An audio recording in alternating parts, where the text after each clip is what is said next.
Good morning. Today I want to look at James chapter 1, verses 2 through 4.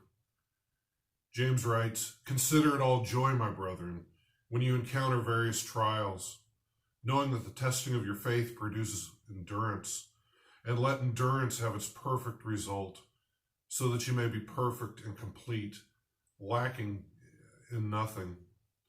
James starts out by talking about what most churches won't. He says to count it all joy when we encounter trials. He's not sugarcoating the Christian life. He says when you encounter trials, not if. Troubles will come, and they're just part of life. But how will you respond? How will I respond to the different trials in my life? James isn't saying that he wants you to be happy when you lose your job.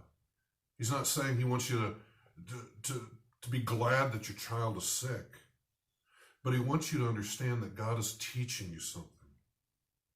See, my wife and I call these faith intensives. Times where there's real pain, there's real sorrow. But inevitably, God is with us, and he shows himself in amazing ways.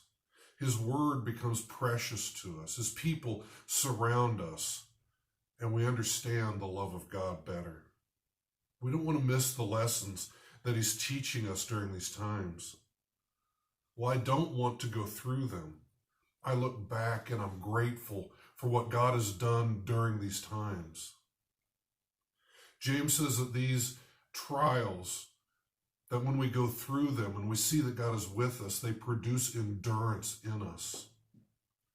The more we go through difficult times with God, the more that we understand that he will not abandon us. And our faith grows. We develop a strength to endure hardship because we know that God will be with us during the time. James says that through this endurance that we're gaining, that it leads us to maturity. We know heading into difficult times that God will be there. Well, no one is happy to go through tough times. The mature believer understands that God is working on them and developing them. He's pruning them. He's softening the edges, and it changes us. It strengthens us.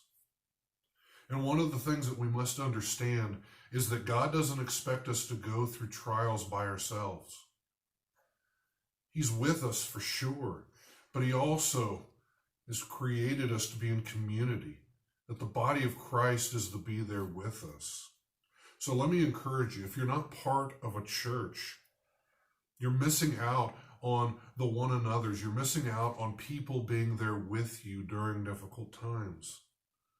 I know for my wife and I, the church has been a huge help to us when we've gone through struggles, when we've gone through these trials. God has created you to be part of a community. And if you aren't part of one, we would love to get to know you at Christ the King. If you're going through difficult times, let us know. We would love to see how we could help you.